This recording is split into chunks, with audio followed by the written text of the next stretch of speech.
What up mensen, mijn naam is Dio. En ik ben Sontje. Samen zijn we gebroeders Wolf. Je kijkt vandaag naar een nieuwe aflevering. Een nieuwe aflevering met niemand minder dan Isairo.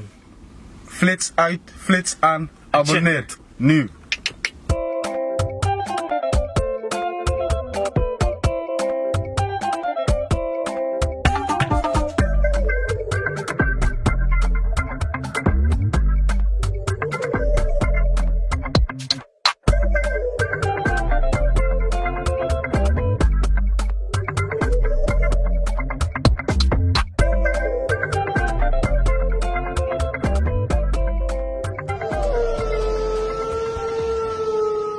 Sario, thanks broer, dat je bij ons wilt instappen.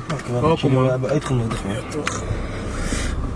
Ja, laten we gelijk beginnen bij jou ook. Isario, wat voor jongen is dat of wat voor man is dat? Ja. Gentleman kan ook. Ik ben een gentleman, Ik ben Isairo, 24 jaar. Geboren op Curaçao, een jonge leeftijd naar gekomen, Rotterdam. Ja. Vroeger wou ik altijd voetballer worden man. Ik was altijd die ballyboy. Ja. Knieblessure? Ja, maar pas later. Toen had ik het al opgegeven. Ja. Ik heb bij Willem II gespeeld, RKC, bij FC Den Bosch. Ja. Ik heb ook voor Cura gespeeld. Voor elftal? Ja, voor onder 20 man. Oké, ja. Veel mensen weten dat niet, maar ik heb gewoon voor Cura gespeeld. Ja. Ik heb in het team gespeeld met Frenkie de Jong. Bij Willem II. Ja joh? Ja man, toen ik 18, 19 was, ja, een beetje de hoop opgegeven. Ja, toen ben ik gewoon muziek gaan maken. Met mentaliteit te maken of iets? Nee, niet met mentaliteit, gewoon met alles eromheen gewoon man. Veel tegenslag in mijn lijf. En het duurde voor mijn gevoel te lang man. Ik krijg gewoon van die club, een auto, Osso, dit, dat. Maar broer, ik heb gewoon familie Osso, mijn moeder heeft 3 kinderen. Er moet gewoon geld op tafel komen, snap je? En die contract duurde voor mijn gevoel een beetje te lang. Dus toen ben ik gewoon naar de tweede divisie gaan spelen eerst, bij Excelsior Maassluis. Ja. Daarna ook geen sim meer broer, toen dacht ik fuck it, ging ik gewoon hoofdklasse spelen bij Spijkenis een paar jaartjes. Toen ben ik gestopt man. En nu ja, nu maak ik gewoon muziek, doe gewoon mijn ding. Ik ben gewoon levensgenieter man. Sorry dat ik je onderbreek, de Isario van Curaçao zeg maar. Ja. Voordat je naar Nederland kwam. Wat voor jongen was je toen? Bro, ik zeg je eerlijk, dat weet ik niet eens man. Ik was 3, 4 jaar toen ik naar Nederland kwam. Ja, dan weet je Dus ik kan daar niet veel over vertellen man. Ik was jong toen ik hier kwam, dus voor mijn gevoel ben ik gewoon van hier zelfs. Ja. Maar het is wel belangrijk, want veel Antici die zijn gewoon hier geboren. Ja. Dat heb ik gelukkig niet. Je hebt daar alleen gekaakt hier. Ja man, gewoon luiers. Ik heb het toilet denk ik niet eens meegemaakt. Luiers. Ja man. Maar nu gewoon, ik heb een dochter. Mijn dochter is 3 jaar. Ik heb 3 zusjes. 9, 8, 7 jaar. Ja. En ik heb een hele lieve moeder die er altijd voor me staat. Ja. Dus ja. Veel vrouwen om je heen man. Ja man bro. Wat heb je gedaan? Dus die karma zeggen ze. Ja, dat zeggen ze ja. Nee man, sowieso in mijn familie heel veel vrouwen man. Gewoon ook veel tantes, veel nichtjes. Ja? Familiefeestjes en zo, alleen maar vrouwen bijna man. Je wordt sowieso verwend dan. Jawel broer, als ik ziek ben, veel handen die voor me zorgen als ik ziek ben. Nu je het over zusjes hebt, wil ik even dat je een lijn uitlegt voor mij. Ja, mijn vader was er nooit voor me, mijn zusje zegt me, ik lijk op mijn vader. Ja. Kan je die lijn voor me uitleggen? Bro, veel mensen nemen die lijn verkeerd.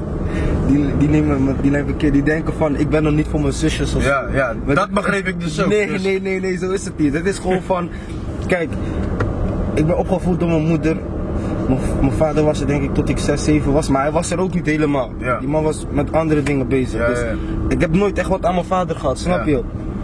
Maar die Tory is zeg maar, iedereen zegt me heel de dag je lijkt op je pa, gewoon qua uiterlijk. En dat is chatting, snap je van? Ze zeggen je lijkt op die man, maar je toch? Jij wilde het niet horen, hè? Ja toch, ik wil het niet horen. Zo bedoel ik het. Het is niet van, ik ben er nooit voor mijn zusjes. No, ik ben er altijd voor mijn zusjes, man. Altijd. Dus ja. veel mensen nemen die lijn Ja, zo. dan is het gelijk duidelijk voor Ja, iedereen ook niet, toch? Nee, klopt man. Ik heb deze lijn vaak moeten uitleggen. Man. Ik ga even terug in het begin wat je uitlegde, man. Wat is eigenlijk, dus eigenlijk had je gewoon meer geld gezien om voetballers te blijven. We willen zien. Ja man. Zeg maar, Om je familie dan te kunnen onderhouden. kijk, weet je, dit is van voetballen worden, bro. Zeg maar, als je niet vroeg bij een goede club zit en een goede contract krijgt, bro. Ja. Je moet gewoon strijden, bro. Als je gewoon, wat veel mensen hebben bijvoorbeeld, als je gewoon een stabiele pa en ma hebt die jou kunnen onderhouden tot je 21 bent en een echt een goede contract krijgt dat je zelf ervan kan leven, Ja, bro, ja. is het echt chudding, bro. Als je dat niet hebt, je kan ook niet werken daarnaast, want broer, ik trainde twee keer per dag. Ik had 1 dag per week vrij. Ja. Snap je? Ja. Ik kon niet werken, niks daarnaast. Dus ik kon niet leven van die kingdoek wat ze me daar gaven. Bro. Ja. Het ossen moet nog ook wat op tafel gezet worden. Ja, ja. Gaat niet. Snap je? Als je nu op een volwassene leeftijd terugkijkt, heb je eigenlijk spijt dat je bent gestopt? Nee man, ik sta achter mijn keuze man. Ja? Ik sta achter mijn keuze. Had je het anders aangepakt misschien? Voor mijn gevoel had ik niet veel anders kunnen doen man. Ik vind dat ik zeg maar, wat ik heb kunnen doen, heb ik wel gewoon gedaan man. Oké. Dus ik heb zeg maar, ik vind het sowieso jammer. Vooral als je gewoon ziet waar andere boys waar ik altijd mee heb gespeeld Ja. en waar ik tegen heb gespeeld. Als ik ze nu op tv zie, maar van mijzelf, ik vind gewoon dat ik wel heb gedaan wat ik kon doen, snap je? Oké, ja. Je mist die Champions League money niet. Ja, tuurlijk wel man. Maar ja, kijk weet je wat dat ding was ook, die jaar dat ik was gestopt, was er zeg maar, Den Bosch ging een beetje slecht met hun financieel. En dan zeiden van ja, als je nog blijft dan kan je volgend seizoen in november, december een contract krijgen. Ja. Maar die tory is, dat zeggen veel clubs om jou te houden broer, want als je blijft en ze geven jou dan niet, je kan niks doen, je moet het hele jaar blijven. Ja. Wat gebeurt broer, ik ga weg 2-3 maanden later, ze worden overgenomen door de zoon van Jordanië, die eigenaar van Chelsea. Oké, ja. Broer, iedereen krijgt een contract, bam bam bam bam bam. Ik denk saai. Ja. Maar ja broer, als ik was gebleven en ik had hem niet gekregen broer, was ik een hele jaar broke. Ja, Snap je? keuzes, man. Ja broer, dus ja, ik vind dat ik gewoon heb gedaan wat ik kon doen. Ik heb gewoon op tijd de stekker eruit getrokken, voor mezelf gekeken, voor mijn familie gekeken. Maar in die wereld moet je ook geduld hebben af en toe. Ja toch? Ja, als je dat niet hebt. Maar het is moeilijk om je keuzes te maken en weten wat er de toekomst met zich Ja meebrengt. toch, precies dat. Ik ben niet naar de toekomst kijken. En als een man zijnde broer, je moet altijd jezelf en je familie secureren. Je weet toch, kijk geen domme dingen doen. Ja, Ik kan die risico ja. niet nemen. Hoe heeft je moeder je eigenlijk opgevoed eigenlijk? Mijn moeder, zo broer. Mijn moeder was streng broer. Ja? Ja, vroeger was ze super streng. Ik woonde alleen met mijn maat, dus ik was alles voor haar. Ik had altijd straf man, dat weet ik wel. Ik had altijd straf, ik mocht nooit naar buiten, altijd op het balkon zitten, kijken hoe iedereen voor het balkon aan het spelen is. Ik was altijd scheidsrechter, die boy ging op voetballen, ik was scheidsrechter broer. Ja man, ja man. Ik heb een paar goede klappen gehad in mijn leven. Ik zeg zomaar een paar, heel veel. Heel veel goede Dus jouw klappen gehad. reflex is wel goed. Mijn reflex is super goed broer. Maar ja, op een gegeven moment, toen ik ging spelen bij Willem II, ik was toen 15. Toen ik kreeg daar op Oslo, ik ging daar op mezelf wonen, snap je? Ja. En toen kreeg mijn moeder ook mijn eerste zusje. Dus ja, toen begon ze los te worden, kon ik opeens doen wat ik wilde. Oké, ja. Maar ja. daarvoor broer, streng, 10 uur Oslo is 10 uur Oslo. 10 uur Oslo. Vind je dat streng? Nee, toen ik al 14, 15 was hè. Toen vond ik dat streng broer, aan mijn man die mocht gewoon hun dingen doen. Ik weet Ja, maar nee. ik moest gewoon Oslo. Boys, ik ken niet meer, ik moet naar Oslo man. Ik zeg je eerlijk, mijn kind nu, hij is nu 13. 10 uur ook niet buiten nu man. Nee, 8:30 slapen man. nee joh. Broer, nee joh, 8:30 Door de week zijn, door de week zijn. Oh broer, ik had mijn zusje slapen om 8:30 man. Mijn zusje zijn 9 broer. Geef die man tenminste een 10 uur. Verleng hem tot 10 uur minimaal broer. Wat zou je moeder nu zeggen als we zouden vragen van wat voor jongens is Sario? Hoe zou ze je beschrijven denk je? Koppig.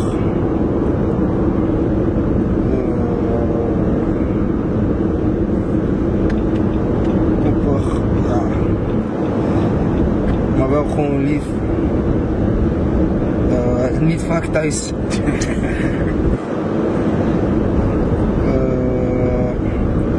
Ja, harde werker. Voor wat voor dingen zou je, of heb je vroeger een klap gekregen? Wat kon je echt niet uithalen bij je moeder? Dus Kijk, weet je wat de story was? Kijk, naar mijn moeder luisterde ik altijd, man. Dus mijn moeder zei van nee, ik zat stil, je weet toch, geen grote mond aan mijn moeder, niks. Maar het was altijd naar buiten. Snap je, ken je die? Je zit in de klas, je doet iets doms en die vrouw zegt ik ga je moeder bellen. Zeg maar, je weet als je thuis komt, is klaar, zulke dingen. Was vooral voor op school, voor buitenschool. Vooral dat, man, gewoon hoe ik me buiten gedragen. Want thuis ik was gewoon rustig, man. Thuis ik kon niks doen, broer. Was altijd gewoon klappen voor wat de juffrouw zei, wat de directrice zei. Die vrouw heeft me vaak in problemen gebracht, man. Nee, maar ja, man. Je bent bekend op school dus? Op school, ik was bekend, man. Ik was de eerste jongen van de school, man. Ik was in groep 6, ik was van school gekikt, man. Ik was in groep 6 van school gekikt. Vechtertje? Ja, een beetje. Want je zei net dat je kopig bent, dus jij bent sowieso iemand dus niet echt luisteren, gewoon doen wat je wilt, een beetje op school. Weet je, ik denk dat ik gewoon op die tijd ook een beetje te ver voor mijn leeftijd was of zo, man. En weet toch, bepaalde dingen, ik botste gewoon altijd met mijn leraren, man. Ik botste altijd met mijn leraren. En ja. Te ver voor je tijd in de zin van? Ik was ook heel slim vroeger, al zeg ik het zelf. Ja. Ik was heel slim en ja bro, als je in de klas zit en je krijgt allemaal dingen die je 2 jaar geleden al kon, snap je, je gaat vervelen, je gaat je best niet doen. Ik had er altijd 10 en zo op basisschool, broer. Ik heb ook VWO gedaan daarna. Ja. Ik heb op Erasmus Universiteit gezeten, ook de opleiding niet afgemaakt, maar ik was wel heel slim altijd. Daardoor vervulde ik me altijd in de klas en dan ga je bezighouden met andere dingen, weet je toch? En daar kan een leraar niet altijd tegen. Of als hij iets aan het uitleggen is, je bent niet aan het optellen. Ja, ja. Hij zei, je maakt die toets, je snapt het als enige, dan denken ze nog van, goed dan. Maar dat vooral, man. Ik moest ook een keer, toen ik in groep 6 zat of zo, moest ik van, ik liep bij een psychiater ook, een kinderpsychiater, maar ze wilden weten waarom ik zo vervelend was. Ik moest nog een IQ-test doen en zo, of ik niet te intelligent was en zo, dat soort dingen. Ja, man. Wie heeft jou daarvoor aangemeld? School gewoon, man. School zelf? School maakte volgens mij een melding, ik weet niet naar welke instantie. Maar toen moest ik, elke week moest ik bij de GGD 2 uurtjes een paar testjes doen. En ik moest elke week naar de kinderpsychiater, man. Ik kreeg zo'n CD. Elke dag als ik in slaap moest ik die CD luisteren. Ja? Ja, doe je ogen dicht. Stel je nu voor, je gaat op een tapijt zitten. Ja, zo moest ik slapen elke dag, broer. Hoofdpijn. Oh. Die mensen wilden me brainwashen. Wat vind je daarvan? Heb je een stempel nodig om ergens bij te horen of in een hokje geplaatst te worden of bij een groep? Hoe bedoel je? Omdat bijvoorbeeld hier in Nederland is dat, hoe je dat vaak bijvoorbeeld, dat je moet bijvoorbeeld psychiater of langs weet ik veel wat voor instanties om te achterkomen. Ja, ik vind dat ze... Als je ADHD hebt, dat soort dingen. Ik vind dat ze mensen daarmee beschadigen, man. Als je iemand in een hokje gaat plaatsen en blijft zeggen van hé, jij bent niet Barkie. Als je dat vanaf klein heel de tijd in diegene in de hoofd gaat zetten, die man gaat zelf in zijn programma zetten van hé, ik ben niet Barkie. Die man gaat dan ook zo bewegen, snap je? Ik vind dat ze daar soms een beetje te snel mee zijn. Ook bijvoorbeeld met speciale scholen, broer. Als je een kind die vervelend is of niet kan leren, in de klas hebt met alleen maar mensen die niet kan leren en dan wilde dat gaan zeggen, je kan niet leren, je zit op een school van iemand die niet kan leren, ja, dan verpest je diegene, vind ik. Je moet diegene juist zetten met mensen die wel kunnen leren, want mensen passen zich aan de omgeving, snap je? Als je diegene zet met mensen die wel kunnen leren, ben ik ervan overtuigd dat diegene het ook gaat kunnen. Maar nee, je kiest ervoor om apart te houden, ja. Dus, ook met internaten en zo, broer. Ik haat internaten. Ik ken zoveel mensen die helemaal verpest zijn door internaten, broer. Ik verpest gewoon mensenlevens. Op wat voor manier? Als je dat weet? Dat ze verpest zijn. Kan je daar een voorbeeld veranderen of zo? Ja, gewoon, kijk, je maakt sowieso bepaalde dingen erin mee. Die kinderen willen gewoon liever, kijk. Sommige mensen zitten ook in internaat omdat ze bijvoorbeeld hun moeder of oude vader kunnen niet voor ze zorgen. Ja. Of ze hebben niet eens moeder en vader. Ja. Ja, dan is het gewoon het beste om dat kind bij familie te houden of iets, je weet toch? Ja. Nu je zet het internaat, deze jaar daar, volgend jaar daar, volgend jaar daar. Mensen komen jou zeggen wat je moet doen, maar je kent die mensen niet. Je denkt gaat allemaal fokken met mensen te brengen, worden opstandig. Dan gaan ze vervelend worden, snap je? Ja. Ik heb veel van zulke dingen meegemaakt, maar mijn niffel ook. Mijn niffel is, sinds klein moest die man internaat. Mijn moeder wou hem in huis nemen. Nog niet volgens allemaal papieren, dit, dat. Die man gaat van internaat naar internaat, ontsnappen, komt buiten, gaat vastzitten. Die man is nu 28 of zo, broer. Die man is, denk ik, meer dan de helft van zijn leven binnen geweest, man. Binnen naar buiten, naar binnen naar buiten. Als hij naar buiten komt, die man kan niks, want hij heeft geen diploma, hij heeft geen cv, hij kent niks. Dus die man moet weer iets doen, gaat weer vast. De hele tijd zo, die man, ja, het is jouw ding om zo te zien, man. En ik kan ook niks voor hem doen. Nu al helemaal niet meer, want het is al te laat, snap je? Ja, ja. Ik heb veel van zulke mensen. Ik kan wel begrijpen dat je het liefst in een vertrouwde omgeving wilt zijn. Als Ja, toch? klein zijn. Wat ik net zeg, de omgeving, daar begint alles bij, broer. Omgeving vormt jou. Als je geen goede omgeving hebt, ja, dan kan je niet verwachten dat je een goed leven kan gaan leven. Wat is iets wat je toen hebt meegemaakt? Misschien nog steeds dat je het liefst niet meer wilt meemaken. Ik, in mijn eigen leven. Ja. Dat is een goeie. Je zou denken, ik ben blij dat ik daaruit ben. Man. Of wat? Je hebt van, misschien heb je ervan geleerd. Ja. Zo. Kijk, sowieso. Ik heb geen slecht leven gehad of zo. Ik heb het niet altijd breed gehad, maar mijn moeder zorgde gewoon altijd dat ik gewoon kon eten. Ja. Dat ik gewoon kon. Mijn moeder liet het voor mij niet lijken dat we zeg maar. Krap hadden, zeg maar. Ja, mijn moeder maakte gewoon het beste van. Dus qua dat, broer, ik heb geen slechte leven gehad of zo. Maar nee, ja, maar de situaties dat ik blij ben dat ik eruit ben, zo. Ik weet echt niet, man. Je bent mededeels tevreden. Jawel. Jawel. Maar kan toch? Als er niets is, is er niets. Ja, kijk, er zijn sowieso dingen die minder leuke dingen die je hebt meegemaakt in je leven of zo, maar ik ben altijd juist dankbaar voor dat soort dingen of zo, man. Juist, Want dat soort ja. dingen vormen je wel altijd, snap je? Klopt. Daarom, ja, dan heb je ervan geleerd. inderdaad. Ja, toch? Op welk moment ben je erachter gekomen van, ik kan rappen? Of ik kan muziek maken?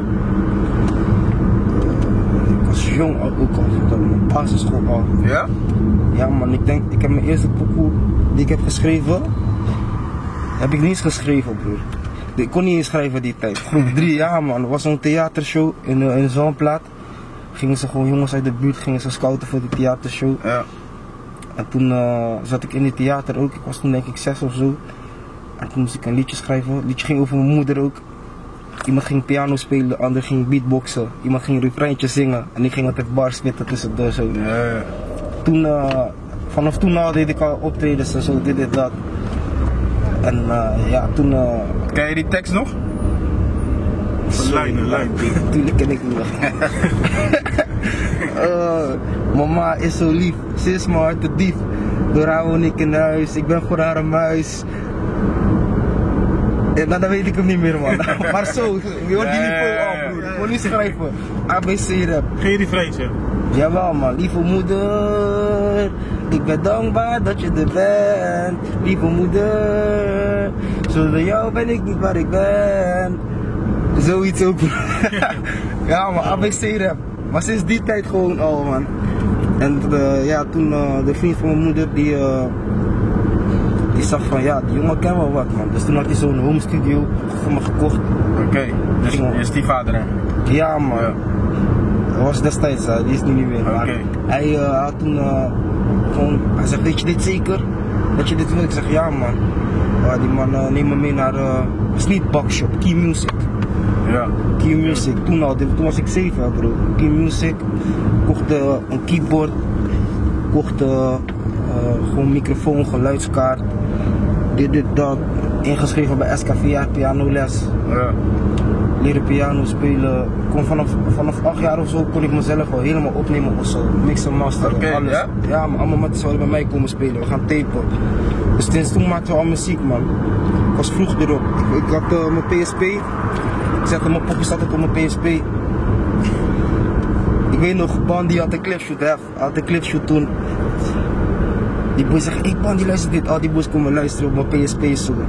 Yeah. Ja, toch toen iedereen zei, oh ja man, doorgaan. Ik weet nog Bandy, want ik maakte toen reggaeton, beats van Daddy Yankee en zo. Bandy zegt me van, broer, je bent koud out man, waarom rap je op bobbeling man? Hij fokte echt niet met dat, die tijd was het raar. Hij zegt, waarom rap je op bobbeling broer, je moet gewoon hip-hop. Ja man, het is toen iedereen zei, ga door. Toen werd het serieus met voetballen, toen had ik het eigenlijk allemaal links laten liggen man. Pas toen ik weer ging stoppen met voetbal, ging ik weer een beetje terug op muziek. Ja. Ik had heel lang had ik niks gedaan. Hoe zou je jezelf beschrijven als artiest? Zo. Heel experimenteel man. Ik hou gewoon van muziek maken. Ik hou van dingen proberen. Ik maak van alles man. Ik denk dat er nog één muziekgenre is die ik nog niet heb gemaakt. Tenminste, ik heb hem niet uitgebracht. Ja, maar het staat wel zeg maar klaar. Ja toch, ik experimenteel heel veel. Ik probeer altijd uit mijn comfortzone te komen gewoon. Ja, dat gewoon man. Er zijn nog heel veel dingen die de wereld nog niet van mij hebben gezien, maar ze gaan het wel krijgen van me. Over welke onderwerpen rap je het liefst? Maak je het liefst muziek over? Het ligt aan in welke moed ik ben man. Ik ken over heel veel serieuze dingen rappen. Dat heb ik altijd gedaan, maar de afgelopen jaar heb ik juist heel veel muziek gemaakt en wat meer gewoon commercieel zeg maar. Ja, niet per se commercieel, gewoon toegankelijker. Oké, ja. Ja, maar zo zeggen, toegankelijker en dat je ook gewoon tijdens het uitgaan kan luisteren. Want 2 jaar geleden maakte ik alleen maar serieuze pokoes. Ja. En als we op vissers waren en mensen zeiden zet die Cairo. Het was lauw, iedereen rapte gewoon mee en zo, maar je weet toch, de sfeer ging omlaag. Ja. En nu heb ik pokoes dat de sfeer omhoog gaat, snap je? Ik kom nu op feestjes, mensen draaien mijn pokoes en mijn pokoes stellen die vissen naar een ander niveau, snap je? Dat is ook leuk. Dus ja, ik probeer gewoon voor alles te maken man. Je bent niet zo'n boy, als die meid niet reageert op Snap, je gaat gelijk de studio in en zo. Nee, ik ben sowieso in de studio man. Het is juist andersom, als die boys in de studio niet reageren, dan ga ik naar mijn chickie. Andersom. Vind je dat je je moeder nog iets schuldig bent? Ja, sowieso, live. Ik ben mijn moeder alles schuldig man. Niet in de zin van, ik moet haar dit geven, anders heb ik gefaald. Maar gewoon, alles wat ik maak, maakt mijn moeder ook. Is dat een extra motivatie voor je? Ja, tuurlijk. En niet alleen mijn moeder, mijn kleine, mijn zusjes, mijn tante, mijn nichtjes. Hele fan man. Ja man, ik heb... Is dat je droom? Dat je voor je familie echt... Ja man, ja zeker man. Bloed. Zeker man. Ik heb geen hele grote familie, maar de familie die ik heb, die zijn wel super belangrijk voor me. Ja. Wat je net zegt, als ik ziek ben bijvoorbeeld, ik krijg van 4 mensen soep aangeboden, snap je? Ja. Ik moet dingen in de koelkast bewaren voor volgende dag en zo, snap je? Als het niet goed met me gaat, iedereen staat er gelijk voor me. Dus ja, ik ben wel dankbaar voor mijn moeder en mijn tantes. Wat voor vader ben je? Voor vader ik ben. Zo, ik ben mijn dochter de beste vriend man. Ja? Ja man, ik heb geen relatie met de moeder van mijn kind. Zij woont in Tilburg. Ja. We doen zeg maar om de week. Dus mijn kleine is een weekje bij mij, dan een weekje in Tilburg. Oké, ja. En ja, ik probeer gewoon heel veel tijd met mijn dochter door te brengen. Het gaat niet altijd, want ik heb het ook gewoon druk. Maar de tijd die ik met haar doorbreng, ja, geniet ik van elke seconde van haar man. En zij ook van mij man. Het is wel een papa's kindje. Ja. Dus ja, ik ben niet streng of zo. Ik laat haar, het is mijn prinses. Hoe oud is ze nu? Ze is nu 3 man. 3. Mijn zusjes waren me altijd dat ik haar voortrek en zo. Ja broer, is prinses. Toch? Ja toch, is prinses broer. Is prinses. Ja man, zij is zeker ook een grote motivatie voor me man. Wat voor iets zou je haar willen, als je haar iets moet meegeven in het leven, wat zou dat zijn? maakt niet uit wat je doet of wat je wilt. Maar dat wat je wilt, ga er 100% voor. En focus. Ik heb zeg maar, voor mijn voetballen, ik mocht vroeger niet gewoon voetballen. Ik was pas toen ik 11 was of zo, mocht ik pas voetbal van mijn moeder. En dat is een beetje laat geweest of zo, man. Iedereen was er al op, snap je? Ik kon gewoon voetballen, ik was gewoon talent van de streets, maar ik weet zeker als ik eerder mocht voetballen en eerder was gefocust op voetbal, was ik nog verder gekomen. En dat, als mijn zusje sowieso, als mijn dochter zo meteen zegt van hé, zullen we op piano spelen? Dan gaan we focussen op piano, weet je toch? Ja. Als ze zegt ze wil ballerina worden, gaan we focussen op ballerina. Maakt niet uit wat ze wil doen, we gaan er wel op focussen. Ik wil niet zeg maar later op deze leeftijd dat ze het kan zeggen van hé, ik mocht niet of mijn pa heeft me niet 100% gesteund. Ja. Weet je toch? Ik wil wel gewoon, maakt niet uit wat ze wil doen, we gaan er gewoon op focussen. En ik wil ook dat ze durft te dromen. Ja, Vroeger heb ik mezelf altijd klein gehouden met wat ik wilde, altijd beperkt. Maar ja broer, sky is the limit. Eén voor de moon, shoot voor de stars, je weet toch? Ja. Ik wou net vragen, zeg maar, wat zou je anders doen bij haar dan hoe het bij jou is gedaan qua opvoeding? Kijk, in het begin zei ik altijd niet klappen, niet slaan. Ja. Maar ik zeg eerlijk, de laatste tijd ze begint een beetje onder mijn nagels vandaan te halen. Maar ja, ik kan dat niet man, kind slaan man, ik kan dat niet man. Ik barie er, en als ik de barie ga ze al huilen en denk ik, Saan, kom je, je weet toch? Maar dat denk ik dat ik wel anders zou doen. Joe, man. Ja, dat is slim hè? Ja. Dus ook wat ik zeg is mijn prinses toch broer, ik heb een zwak voor dit broer, is normaal. Ja, dat is sowieso ja. Als ze verdrietig is broer, ik voel dat. Maar dat slaan denk ik, en wat ik nog meer anders zou doen. Nou, voor jou is het nog moeilijk, je hebt een dochter weet je. Ja man. Dat ze niet gaat rennen dat man aan haar mogen zitten. Ja man, ik weet niet, het is een diepe vraag dat man. Wat zou ik anders doen dan mijn moeder? Ja, wat je net zei denk ik, gewoon als ze iets wil doen. Ja, toch dat. Maar qua regels en zo.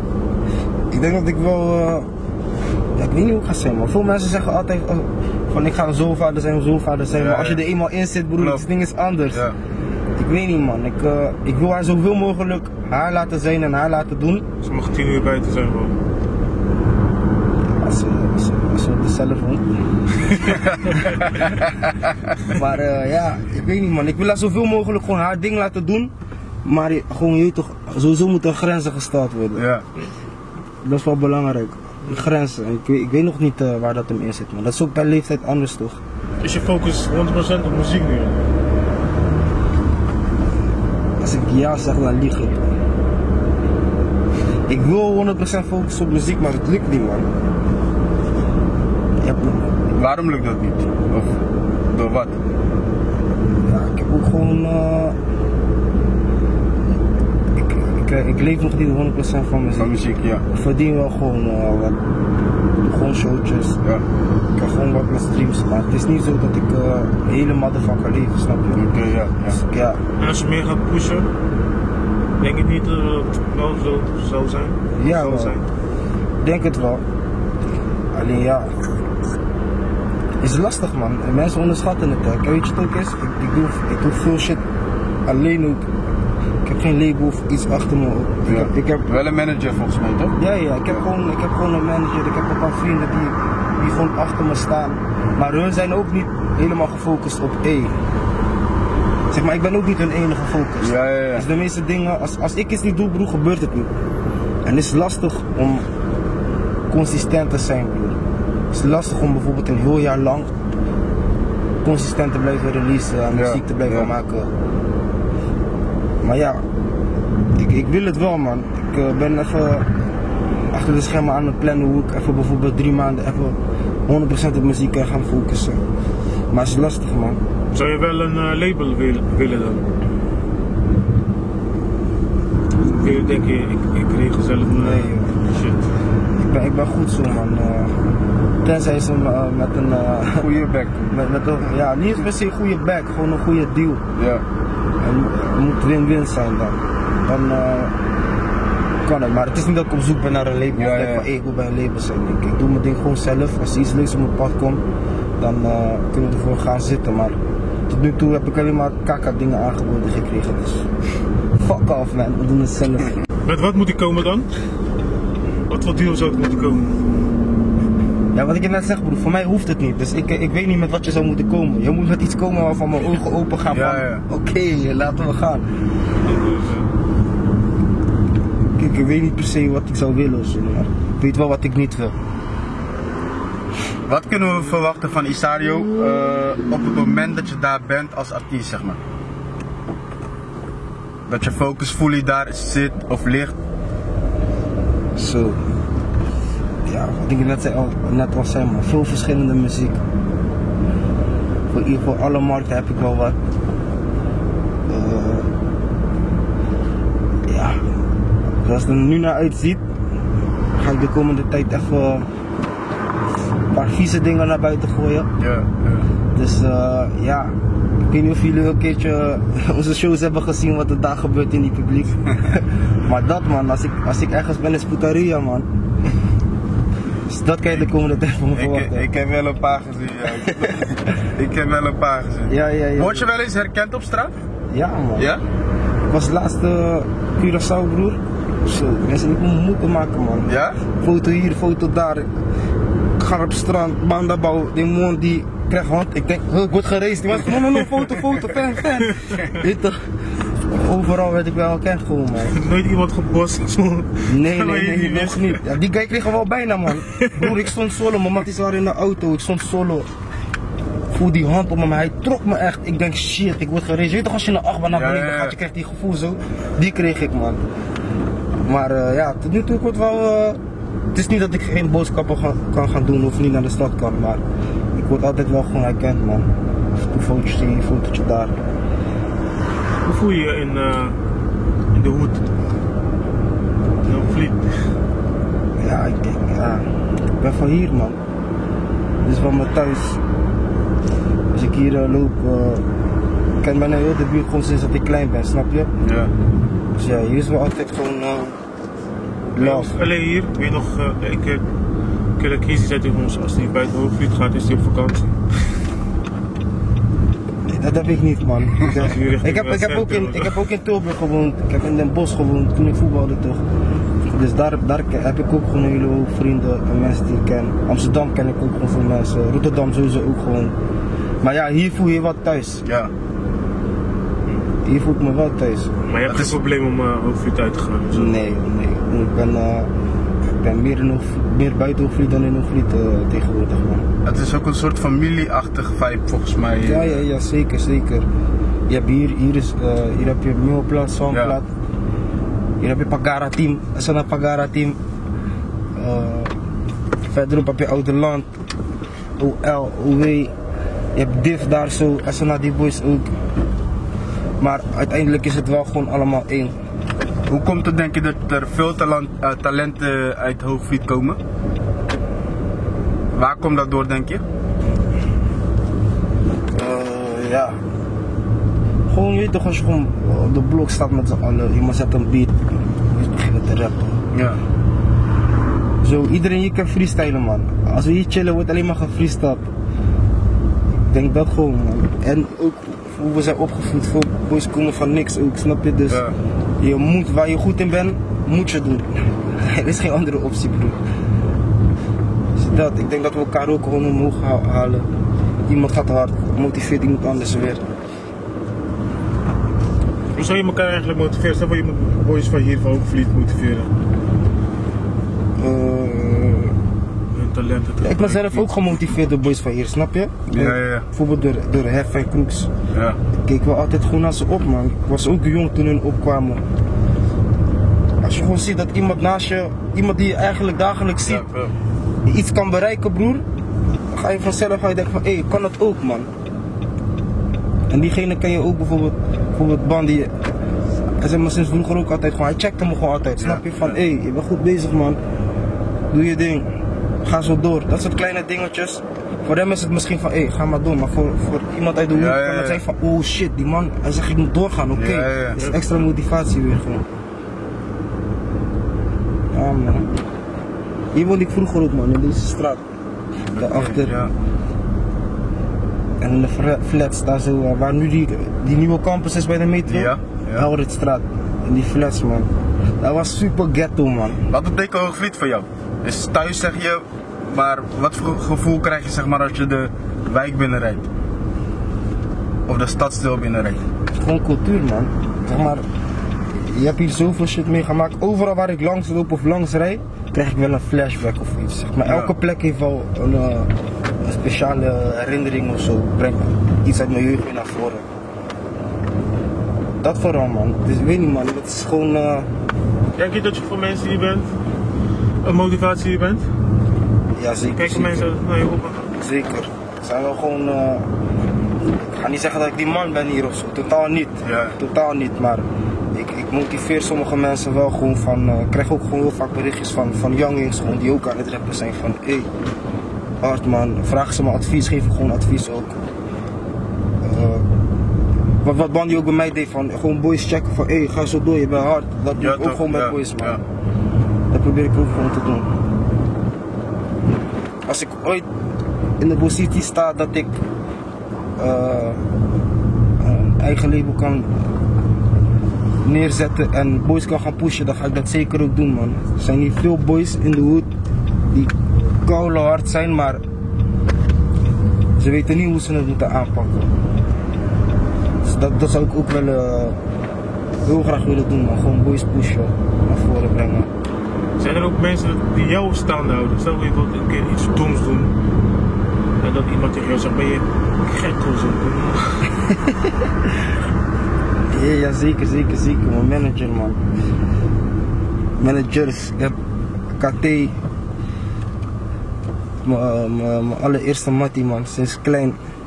Die man is nog steeds met mij. Als ik iets doms wil doen, die man remt me gewoon van, broer, ben je dom in je paas-ei of zo man. Hij trekt me hard aan mijn oren. Ja, gewoon mijn matties waar ik mee ben, die houden me ook gewoon altijd staande. Als je geen muziek had hè, wat zou dan je bezigheid zijn in je dagelijkse leven? Ik weet niet man.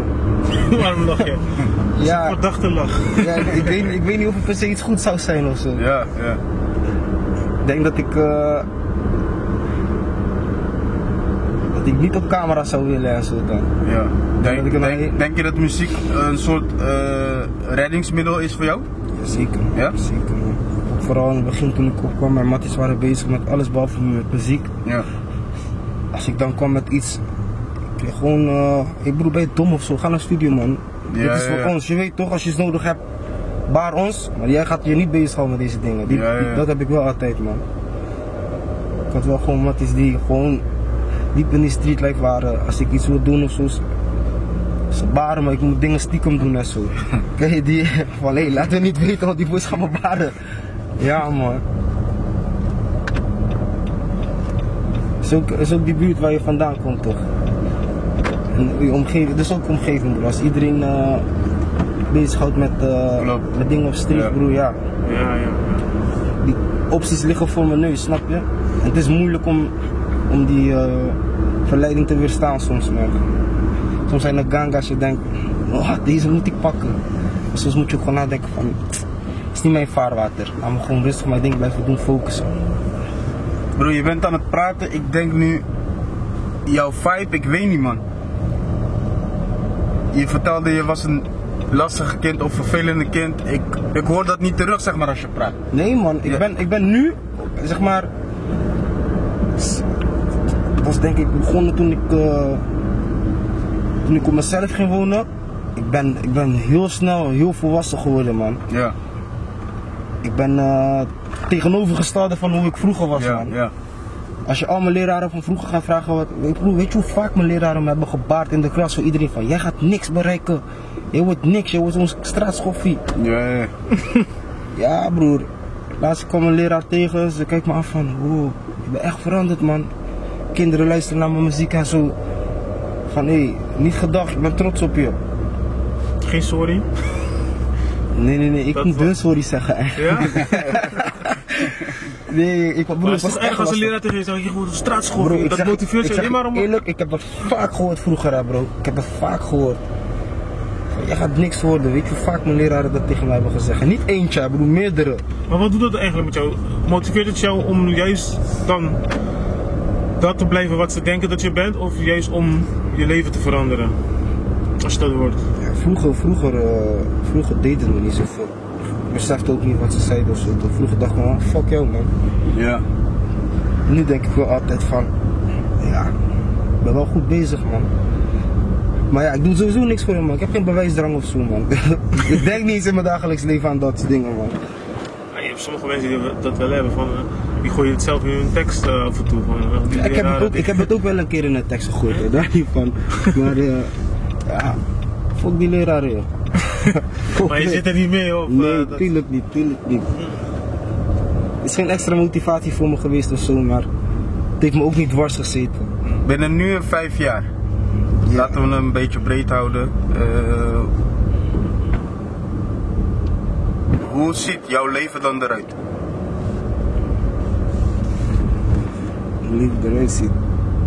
Als je het zelf kon bepalen nu al. Ik hoop de helft van mijn tijd spenden aan muziek en de helft van mijn tijd spenden aan mijn dochter. Dat zou voor mij perfecte liefde zijn. Ja. Gewoon de helft van mijn tijd muziek, de helft van mijn tijd mijn dochter, niks meer, niks minder. Misschien een paar bedrijfjes lopen, een kledinglijn, Ja. hopelijk ook uitgebreid. Ja, dat gewoon man. Gewoon werk en mijn dochter. Ik hoef niks meer, niks minder. Al mijn mensen om me heen, mijn matties ook, dat we samen... Wat ik heel graag wil, zeg maar, ik wil mijn matties ook gewoon meenemen in deze shit. Ik wil iedereen goed zetten gewoon. Ben je ook voorzichtig eigenlijk met dat? Wat? Ben je voorzichtig met dat? Of let je daarop? Want je zegt je wilt voor familie en nu ook voor matties, maar wil je meenemen of je wilt iets van financieel misschien iets betekenen voor hem. Dat mensen geen misbruik maken van jou. Nee man, ik ben niet echt voorzichtig met dat. Ik ben voorzichtig met de mensen die ik mijn matties noem, Ja. dat wel. Maar of je bent met me of je bent niet met me. Zeg maar, ik weet wel wie met me is. Stel je voor, ik ben met je alleen omdat ik weet. Kan niet. Al die mensen die met me zijn met me sinds we niks hadden. Dus je kan niet met me zijn voor dit. Snap je? Ja. Iedereen die nu komt. Dus zakelijk. Kijk broer, ik ben nu op een leeftijd. Ik kan geen vrienden maken broer. Ik kan geen vrienden maken. Als ik hem nu leer kennen op deze leeftijd. Ik moet wat voor jou kunnen doen, jij moet wat voor mij kunnen doen. Ja. Maar je weet toch, het moet gewoon businesswijs zijn. Ja, maar los ja. daarvan broer, ik kan nu geen vrienden maken broer. Ik zit niet op die leeftijd om vrienden te maken. Dus iedereen die met me is vroeger, die is gewoon echt met me. En iedereen die nu komt is businesswijs broer. Ja. Snap je, je kan niet van me gaan profiteren. Ja toch? Businesswijs alleen. Ja man, nee, duidelijk man. Ja toch. Wat zijn een paar woorden of zinnen wat je tegen iemand zou kunnen zeggen die nu in een moeilijke situatie zit? In zijn of haar leven? Het is nooit te laat om opnieuw te starten. Dat vooral man. Je kan elke dag beginnen met jezelf uit de shit werken. Wanneer je hoe slecht het gaat, Ja. jij kiest wanneer je begint om weer eruit te komen. Het is raar om te horen man, want we hadden de aflevering hiervoor hadden we met Ori. Ja? En die zei een soortgelijke motivatie ook. Ja toch. Zeg maar, maakt niet uit hoe diep je in de shit zit, hoe diep je in de problemen zit. Ja. Zeg maar, veel mensen hebben dan van, als ze nu gaan beginnen met werken, dan moeten ze werken om van die min op 0 te komen. Ja. En dat motiveert sommige mensen. Maar bro, als je in de plus wil gaan, moet je eerst naar die 0 gaan voordat je in de plus kan gaan. En als je niet begint bro, ga je nooit eruit komen bro. Niemand gaat je helpen bro. Ja. Deze liefde, niemand gaat je helpen bro. Je moet alles zelf doen. Was er maar iemand die zei, hey, bam, een millie broer, ga lekker leven. No, die ding werkt niet zo broer. Je moet keihard werken broer. Wij komen niet van die rijke films. Nee man, zeker niet man. Die vallen uit de lucht. En voor die kinderen zeg maar, zonder ouders of ze moeten van instantie naar instantie of internaat, wat dan ook. Wat zou je meegeven? Zo. Je hebt misschien zelf niet in die situatie, maar je hebt het misschien wel van dichtbij meegemaakt. Dus.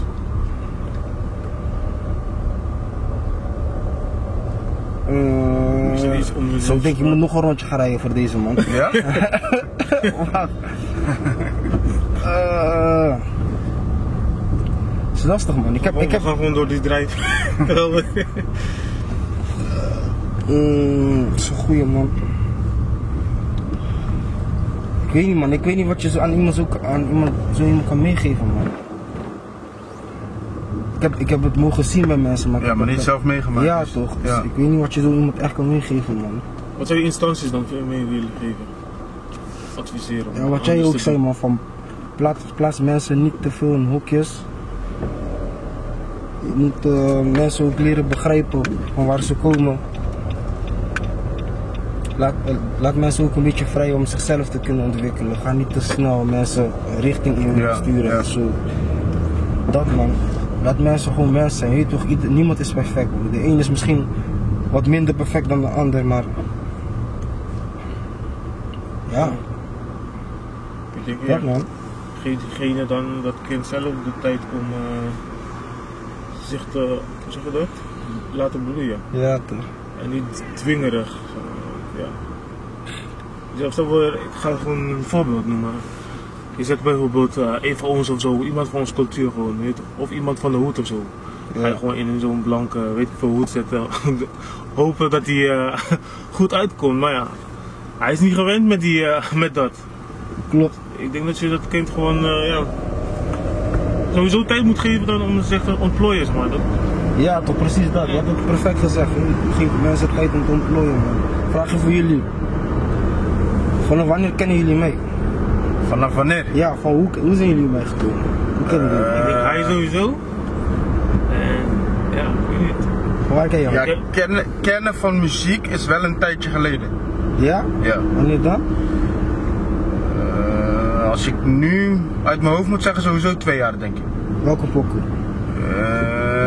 Zo. Je hebt eentje, volgens mij heb je die bij Phonics ook gedaan. Welke? Ik ga hem zoeken gewoon.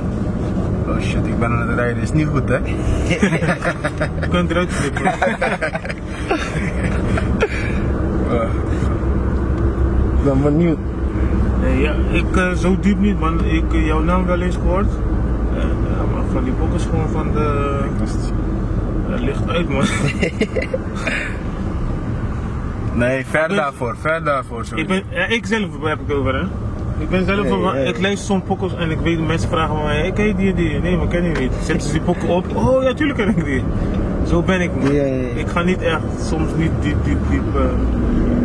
Ik heb het vaak ook man. Dat mensen zeggen ze kennen me niet en dan horen ze een pokoe zeggen ze van hé, die ken ik wel man, ben jij die? Laatst vroeg ik bijvoorbeeld die rapper is doodgegaan van Kien & Kel, die intro toen. Ja? Oh ja, dat is die Coolio. Ja man. Hij zegt, ken je hem niet? Ja, maar oh man, ik ken niet, nou wie is dat? Gangsta Paradise, tuurlijk moet je hem kennen. En dan zeggen ze zulke dingen tegen mij, ik zeg ja tuurlijk wel. Ik ben nooit goed met namen qua artiesten en zo. Maar ja, misschien is dat ook juist goed, want dan weet je dat iemand echt naar jou luistert om je muziek. Ja, ik weet niet hoe een artiest dat ziet, misschien is dat goed of juist niet goed. Je hebt een pokoe broer, die refrein is eigenlijk heel simpel. Maar catchy. Oh, kom man. Wacht, Ga naar Spotify.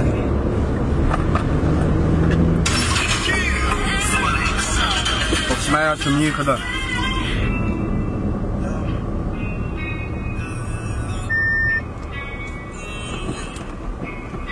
Deze of een bobbeling pokoe? Ja, het is een bobbeling achter. Deze misschien. Die pokoe is nooit uitgekomen hè?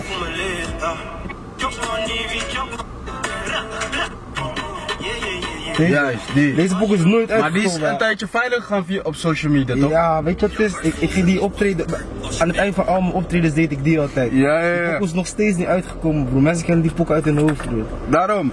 Maar dat is wel een tijdje geleden dat hij voorbij ging, toch? Voorbij kwam. Ja. Door die pokken Vorig jaar. volgens mij, die pakte mij. Ja, Ja, dat was het. Ja. Nee, die is nog steeds niet uitgekomen, man. Die is een beetje een soca pokoe. Ik ben laatst tijd een beetje op die soca pokoe staan, man. Achter de schermen ook. Ik heb afgelopen zomer ook opgetreden op Notting Hill Carnaval. Ja. Ja, ik zag het, klopt. Ja. Ik heb die pokoe gemaakt. Maar was dat spontaan of ben je er echt voor geboekt? Ik was niet ervoor geboekt. Het was gemanifesteerd. Ja. Kijk, Subans is een grote artiest van daar zo. Ja. De man had me gewoon gecheckt. We hadden elkaar gewoon gecheckt van we gaan iets maken. Ik maak een pokoe met die man. Nu ik baren van hey, ben je hem Notting Hill volgende week? Hij zegt ja man, ik heb een paar showtjes, kom met me optreden daar. Ik zeg oh well, let's go, bam, ik ging naar daar. Een paar showtjes met die man gedaan, clip geschoten ook. Gelijk al die mensen in die scene daar leren kennen. Al die gekke pokkers die je hoort, die bijgoed, bijlaan. Ja. Gewoon al die boys, broer, ik heb gewoon contact met die boys nu, ik ben gewoon pokkers met die boys aan het maken. Dus even wat anders proberen, man. Ik denk nog nooit iemand in Nederland of Cura heeft zoiets gedaan, man. Oké, die ja. boys van daar, of Ja. niet? Mensen, ik ken ze niet. Nog man. niet dan. Ja. Een Isario album. Wanneer kunnen we die verwachten? EP. Nee, geen EP, album. Ik weet niet, man. Staat niet op de planning. Maar Ik- staan er wel genoeg klaar? Broer, ik ken albums voor je lossen, broer. Ik ken voor je, als ik wil, dit hele jaar ken ik elke maand een album voor je droppen. Ja? Ja, man. Maar ik weet niet, man. Ik ben nog een beetje aan het zoeken. Ik ben nog een beetje aan het zoeken wat ik wil. Het voelt ook nog niet als de moment om het te doen, man. Ik krijg het idee dat jij nog steeds, dat jij denkt van als ik moet komen, dan moet ik apart komen. Dan. Het moet goed voelen, goed zitten. Of het moment voor jou. Ja, het is gewoon van, wanneer ik voel van hé, ik wil lossen, dan ga ik gewoon lossen. Het kan zijn dat ik morgen wakker word bijvoorbeeld en denk, ai, volgende week drop ik een album. Dat ken ik ook gewoon, maar voor mij voelt het nog niet. Ik wil even eerst nog een momentum creëren, een aanloop creëren en dan gaan we lossen, man. Ben je een beetje onzeker over wat je wel kan of niet kan? Nee. Dat niet? Zeker niet. Ik ben super zeker van mijn zaak. Ik weet precies wat ik kan. Ik weet precies wat ik niet kan. Ja. Dat zeker niet, man. Ik ben niet onzeker, man. Ik was eerst in het begin wel een beetje onzeker, maar ik denk dat elke artiest dat heeft. Van zeg maar, je weet niet wat je moet doen. Als je iets lost, mensen zien jou gelijk als dat. Ja. Snap je? Ja. Kijk, bijvoorbeeld nu Flits uit, broer. Ja. Ik denk dat de meeste mensen mij nu van Flits uit kennen. Die denken gelijk van broer, jij bent dat. Ja. Maar ik heb nog nooit zo'n pokoe gelost, broer. Snap je? Dus in dat zin denk ik soms wel na van, zou ik dit wel nu gaan brengen, anders gaan mensen denken ik ben dit. Maar voor de rest, broer, ik ben super zeker van mezelf. Ben je misschien bang dat mensen, of wat mensen van jouw muziek vinden? Of hoe ze het zullen ontvangen? Nee joh. Nee joh. Broer, bijvoorbeeld, goede voorbeeld is Drake. Voor veel mensen is Drake bijvoorbeeld de grootste artiest of de beste artiest. Ja. Maar er zijn ook gewoon mensen die Drake kaka vinden, broer. Dus Ja. zeg maar, ik maak me sowieso niet druk om dat mensen mij niet hard vinden of niet naar luisteren. Want er zijn genoeg mensen die dat wel doen. Zeg maar, je kan geen muziek maken voor iedereen, broer. Dat bestaat niet. Ja. Dus ja, ik doe gewoon mijn ding. Mensen die me loeven, die loeven me. Als je me niet loeft, ja, ik kan naar iemand anders luisteren. Ja, ja, ja. Maar jij bent zekerheid, want stel voor één pokken vind ik lauw van jou, een andere pokken vind ik weer wat minder. Ja toch, ja, ik ken hier weer eruit. Ja toch, precies dat. Zelfs met Ronaldo en Messi. Broer. Sommige mensen vinden Ronaldo kaka. Wow, Hoe kan je die man kaka vinden? Kijk Niet wat die zo, man doet, ja man. toch. Messi is kaka, man. Het is gewoon een smaakkwestie. Die discussie gaan we niet voeren, toch? Ja man. Laat het. Gaan mensen boos maken in die comments. Eentje is beter dan die andere. Nee, man. Wat voor positie speelde je eigenlijk? Ik was Heel wat anders, maar... was in de jeugd altijd aanvaller. En toen in de senioren ben ik vaak op het middenveld en ook als back gaan spelen, man. Links of rechtsvoet? Linksback, man. Lekker, man. Ik ben rechtsbenig. Ja? Ik speel de Oh. linksback, vervelend. Oh, maar vervelend. Naar binnen schieten, als het kon. Ja, man. Ik was altijd van die combinaties, man. 1-2'tjes. Dat was mijn Tory. Actietje, 1-2'tje. Ik wou die bal nooit wegschieten, broer. Nooit. Achterin, broer? No, man. Ik schoot nooit uit, man. Altijd voetballen. Voetballen eruit komen. Ja. Zelf voor Altijd. Volendam, voor zo, Volendam. Zelf voor Volendam of Fortuna Sittard komt nu. Nee, man. Dat was het ook. Zeg maar, toen ik was gestopt. Ik kon nog gewoon bij dat soort clubs gaan voetballen en zo. Maar voor mij was het meer van, broer. Of daar of niet, broer. Ja. Maar ik zag het niet zitten om een profvoetballer te worden in de Jupiler League of zo, man. Heb je dat ook met voetbal, met muziek nu? Ja. Of daar of niet? Nee joh. Met muziek, ik doe gewoon mijn ding, broer. Ik zie gewoon maar een schipstrand. Ik doe gewoon mijn ding. Kom gewoon goed, man. Gewoon met flitsheid ook, broer. Hoe is die pokoe ontstaan eigenlijk? Waar is het begonnen? Met Vera, man. Vera die was bezig met een album. Ik kende die ops niet. Ja, niet persoonlijk, weet je toch. Maar we hadden wel altijd vrienden en zo, maar het is niet dat we met elkaar omgingen. Ja. En ja, hij zei gewoon van, broer, ik wil jou en jou op één pokoe voor mijn album. Die man slaat die beat, ik kom naar de studio met die ops. Die ops was 3 uur te laat of zo, broer. Ik spreek om 5 uur af, die man komt 8 uur of zo, broer. Ik was koude boos op die man. Maar ja, goed, ja, komen daar. Broer, het eerste wat is opgenomen was mijn verse, broer. Freestyle. Gewoon die beat begin, ik begon gelijk te freestylen. Gewoon op mijn feestje. Geen refrein, niks was er. Ja. Dat was het eerste. Want we verzinnen die refrein, ik zeg, ai, laat die eerste 12 bars van mijn freestyle. Opzet de rest. Schiet in de clip, brengen hem naar buiten, broer. Is er die? Ja, man. Super snel, echt. Ik ben super trots gewoon op dat 3 boys uit de hoed. Niemand achter ons, broer. Ik heb 3000 volgers. Ops heeft 3000 volgers. We hebben allemaal niet eens grote veel volgers ja. of zo. Je weet toch, gewoon op eigen kracht dat we zoiets hebben kunnen doen. Ja, daar ben ik super trots op, man. Geef me ook motivatie dat het kan. Ik denk dat het ook te maken heeft met de periode dat het uit is gekomen, toch? Toen waren die undercover feestjes veel... Ja, dat zeker ook. TikTok ook. Ook, ja. Dat ging raar viraal op TikTok. En broer, sowieso goede muziek. Ja, hoe je keert of draait, het gaat gewoon Ja, voor, die gaat sowieso gewoon doen, man. Dus ja, goed was met deze, man. Waar moeten mensen je checken? Ja, Instagram. Isalini First. Kijk me op Instagram, kijk me op Snapchat. Abonneren vast op die nieuwe YouTube kanaal. Isairo ook gewoon. En ja, voor de rest, je gaat me wel tevoorschijn zien komen ergens. Ook al wil je me niet zien, je gaat me sowieso zien. Ga hem niet te veel DM sturen, anders duurt het lang voordat hij op ons reageert en zo. Ja? Nee, ik zeg je eerlijk broer, ik zit nooit op Insta, man. Echt niet? Nee, man, in mijn dagelijks leven zit ik niet echt op Insta, man. Ik zit altijd gewoon op Snapchat. Ik kijk niet eens op Insta. Weet je niet dat je dat... Ja, ik ben ook met die Snapchat wel... Ja. Gewoon om je gezicht te laten zien, dat bedoel ik meer. Ik ben niet zo op... ik ben... Vroeger was ik op alles posten wat ik doe en zo. Ja. Nu, private life is een happy life, man. Ik post niet altijd Niet random live gaan op Insta. Dat is een... Nee, die dingen kan je niet van mij verwachten, man. Misschien als ik dronken ben.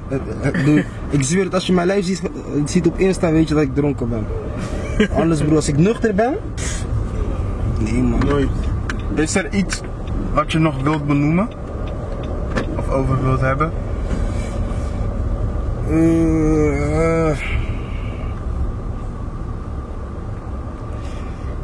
Ik ben sowieso bezig met heel veel dingen, maar ik ben voorzichtig met mijn plannen.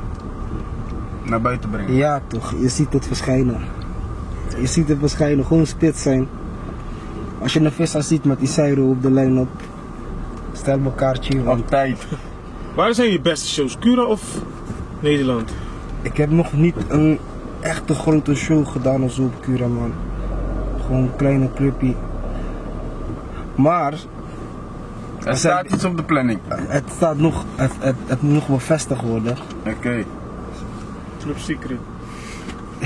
Hij is zo naar Club Secret trouwens. Ja, die mannen zijn goed bezig. Ja man, nee, maar als bevestigd wordt, dan zien jullie het wel. Zorg dat je langskomt. Showtjes gaan kwijt. Jullie moeten binnenkort ook eventjes langskomen naar een goede showtje. Nog niks wat bevestigd is, dus ik ga mijn mond houden, man. Ik ga niet te veel vooruit praten. Oké, ja toch. Volg gewoon op Insta, Snap. Hou hem in de gaten. Ga hem streamen, Spotify, Isario. Isario is het? Of, ja, toch? Isairo. Isairo. Ja, ja. Ik spreek hem een hele interview verkeerd uit. Veel mensen, man. Kijk, die I komt voor de R. Ja, Isairo. is. Laat het. Jullie man, boys, thanks for having me. Ja, Broer, jij bedankt voor je tijd. Ja, toch? En ik hoop dat je je volledig kan gaan richten op wat je wilt doen. Muziek. Kom goed. Ik ben benieuwd naar die sokka dingen, man. Als die camera uit is, kan ik je een paar dingen laten. Nee man, mensen bedankt voor het kijken. Mijn naam is Dio. Ik ben Sontje. Trouwens, vergeet niet te abonneren op ons kanaal. Hij heeft ook al gezegd, abonneer op zijn YouTube kanaal. Steun iets. Zie, Steun de. beroep. Bon. Tot de volgende keer. Peace. Ciao.